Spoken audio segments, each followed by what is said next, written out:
Kalau begitu mestinya ya para konten kreator merasa senang juga dengan adanya uji materi yang dilakukan oleh RCTI ini, Bang ya.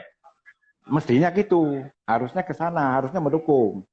Ya toh, jangan dianggap seolah-olah ini kepentingan RCTI dan INEOS. Jangan. Jangan dianggap itu. Kenapa? Mereka itu kan konvensional. Ya, mereka itu kan siaran mereka kan konvensional. Jangan dianggap seolah-olah mematikan mereka, enggak. Mereka tujuan mereka juga baik. Tujuan mereka untuk merangkum teman-teman ini yang punya kreativitas masuk di dalam undang-undang ini, diatur lebih bagus, lebih baik, kan begitu. Betul. Saya kira begitu. Kalau enggak nanti jerat undang-undang IT lebih menyeramkan ya, Bang. Nah, itu yang kita dikhawatirkan kan itu.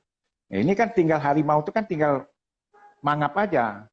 Tunggu yuk, sedikit aja langsung caplok. Tapi kalau di undang-undang penyiaran, nah mereka kan ada komisi penyiaran. Kan gitu. Nah, mereka juga diawasi oleh komisi penyiaran. Nah, ini siapa yang mengawasi? Nggak ada. Selama ini kan begitu. Oke. Baik, Bang. Kembali lagi ke proses judicial review yang diajukan oleh pihak RCTI. Nah, Abang juga mengajukan judicial review tentang hal yang berbeda. Berapa lama sih, Bang, prosesnya itu ketika orang mengajukan judicial review ditangani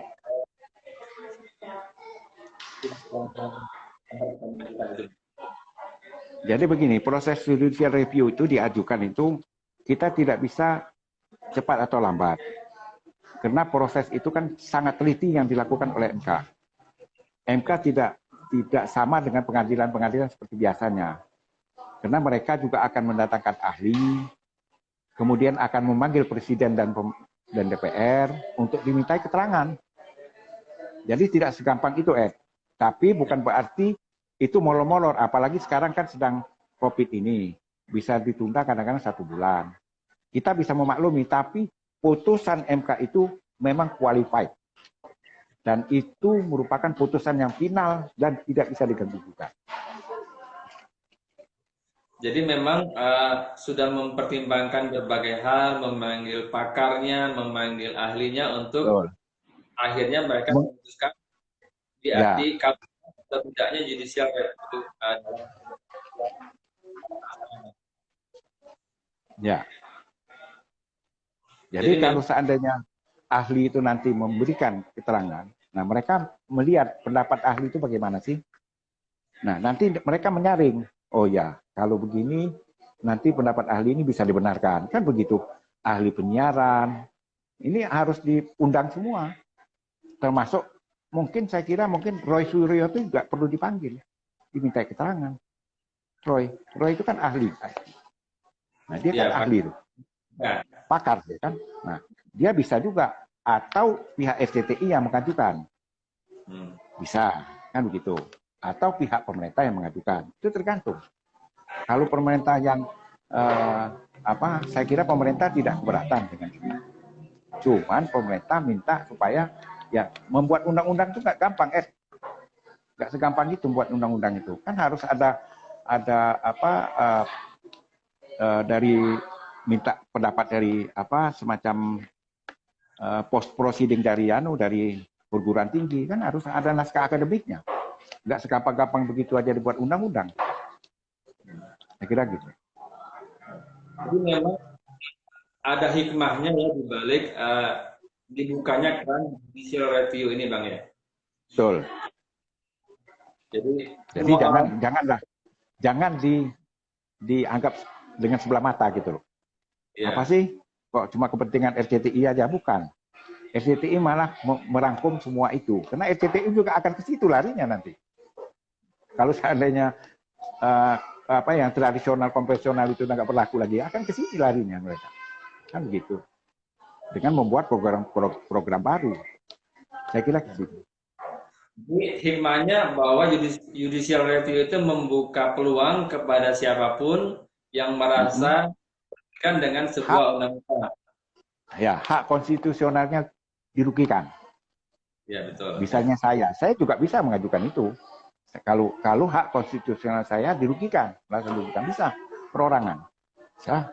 kamu juga bisa. Kalau merasa hak konstitusional Edi dirugikan dengan kondisi ini, kan bisa. Memang banyak sekali apa namanya pembuat undang-undang juga manusia bang ya, mereka juga dari kesalahan atau kekeliruan ketika mensahkan sebuah undang-undang. Ya, betul. Undang-undang itu juga kadang-kadang undang-undang kan dibuat oleh manusia, Jadi kadang-kadang kepentingan politik itu lebih tinggi. Jadi kita juga kalau merasa kepentingan politik lebih tinggi, ya kita ajukan judicial review. Kalau kita merasa mengajukan uji materi. Kecuali kalau seandainya peraturan pemerintah, nah kita mengajukannya tuh ke Mahkamah Agung. Tapi kalau undang-undang harus ke Mahkamah Konstitusi. Oke bang, jadi peraturan yang di bawah undang-undang itu bisa juga kita ajukan keberatan kalau merasa peraturan itu tidak sesuai dengan apa kita memberatkan kita atau orang banyak bang ya. Ya, tapi ngajukannya ke Mahkamah Agung, bukan ke Mahkamah Konstitusi. Ya. Gitu loh. Karena kewenangan Mahkamah Konstitusi itu menguji undang-undang terhadap Undang-Undang Dasar 45. Ya, oke. Ya. Jadi saya ulang bang ya, untuk undang-undang ke Mahkamah Konstitusi, kemudian untuk peraturan berada di bawah undang-undang itu ke Mahkamah Agung. Ya. Pengajuan. Ya, betul. Oke bang, dari tema yang kita garap kali ini, yang kita angkat kali ini, kesimpulan yang ambil apa nih dari pengajuan pihak dan iNews TV atau kedua tahun 2004 tentang penyiaran. Kesimpulan saya bahwa dengan diajukannya uji materi terhadap undang-undang tentang penyiaran ini, kita harus mengambil suatu hikmah bahwa apabila itu dikabulkan, otomatis konten-konten seperti YouTube dan selain sebagainya itu akan terlindungi dengan undang-undang penyiaran, masuk ke sana. Hikmahnya, apabila ternyata ditolak, ya toh, apabila ternyata ditolak, ya otomatis mereka tidak akan tunduk kepada undang-undang penyiaran, tapi mereka terancam dengan undang-undang IT. Cuma itu aja hikmahnya. Jadi kalau menurut saya, kalau seandainya nanti ditolak, cari pasal lain yang bisa diajukan. Jadi bisa diajukan lagi kan? Cari pasal lain yang spesifik, yang bertentangan dengan Undang-Undang Dasar 45, bisa kita ajukan lagi undang-undang uji materi. Jangan pasal 1 ayat 2. Gitu.